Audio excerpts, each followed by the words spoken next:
लुम्बिनी छल्दु थुपदम चुम्दन लाई लाला सांसालो।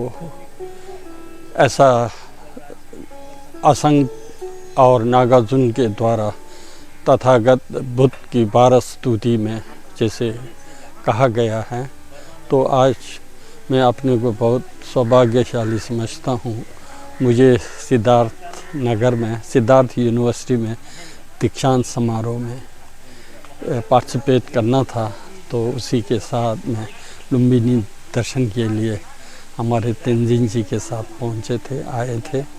तो सुबह से हम लुम्बिनी परिक्रमा कर रहे हैं, जिसमें सबसे पहले हम लोग तिलौरकोट, जो कपिलवस्तु की राजधानी, शुद्धोदन की राजधानी के रूप में मान्यता प्राप्त है, वहाँ दर्शन करने का अवसर मिला, जिसमें जो है पूरब द्वार, पश्चिम द्वार आदि थे।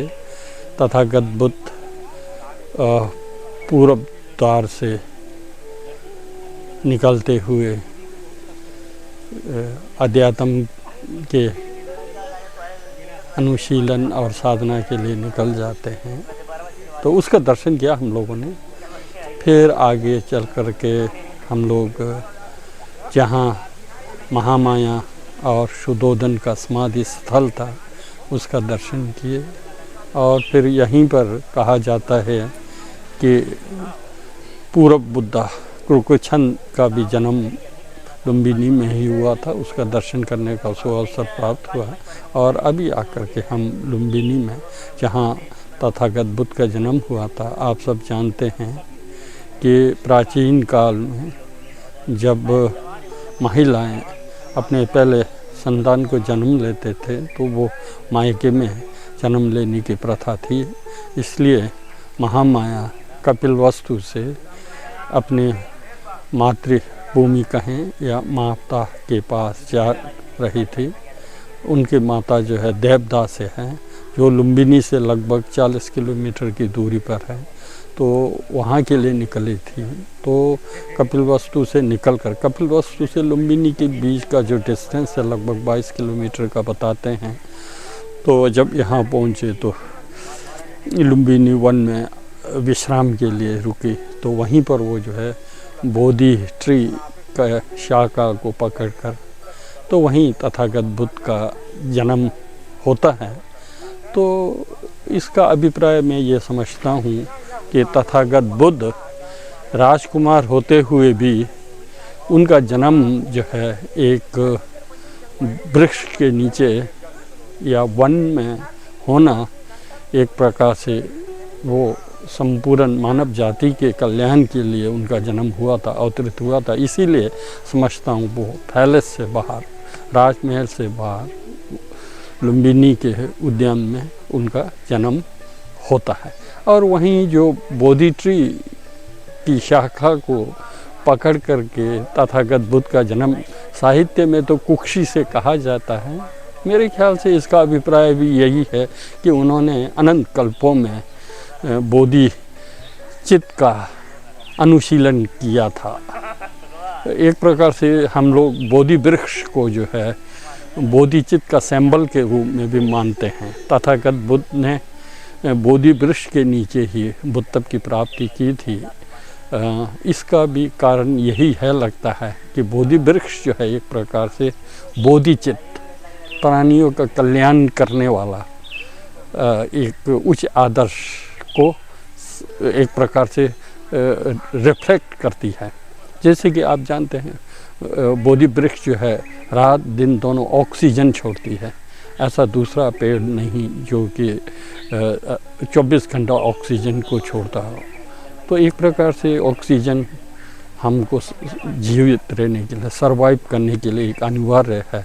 उसी के बुद्धत्व की प्राप्ति के लिए बोधिचित्त जो है उसके बिना संभव नहीं हो सकता है। टहनी का पकड़ना भी एक प्रकार से बोधिचित्त का सहारा ले करके वो जो है उत्पन्न हुए, इसी का एक प्रकार से बोधक है, ना कि कुक्षी से आए होंगे, ऐसा जैसा मेरे को लगता है। दूसरी बात, जैसे ही उनका जन्म होता है तो कहा जाता है कि वो जो है 7 कदम चले थे। ये भी एक सिंबॉलिक है।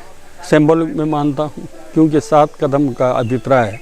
जैसे कि बौद्धों में 6 योनियों की बातें आती हैं, जैसे नरक योनि है, प्रेत योनि है, तिर्यक योनि है, मनुष्य योनि है, देव योनि है और आसुर योनि। 6 माइग्रेन कहें या 6 योनियाँ कहते हैं।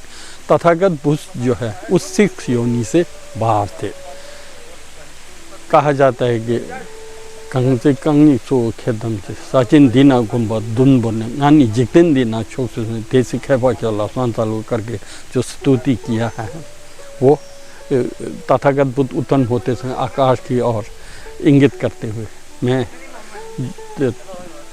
सर्वश्रेष्ठ हूँ, त्रिलोक में सर्वश्रेष्ठ हूँ करके वो करते हैं, एक प्रकार से आह्वान करते हैं।